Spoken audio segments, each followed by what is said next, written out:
Hey guys, welcome back to Digital Digest, and in this video I'm going to show you how to share Unity project with someone. Alright, so the first what you have to do is install the Unity application, and then you have to open a project. So first let's go to the Unity website, and here you can see you have to click on download and download the Unity software. And once you do that, what you have to do is create a new project or open a new project. And once you do that, I'm going to show you how you can share those projects so others can collaborate and continue the project with you. So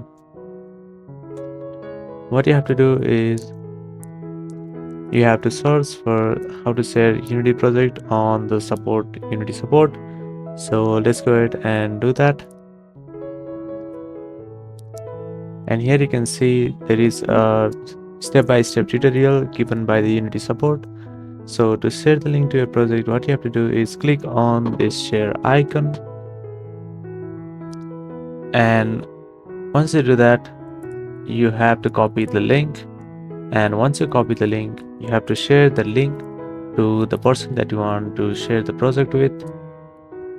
And once you do that, your project will be shared with that particular person. So that's it. That is how you'll be able to share Unity project with someone. Thank you for watching this video, and I'll see you on the next one. Also, don't forget to subscribe to our channel for more videos like this.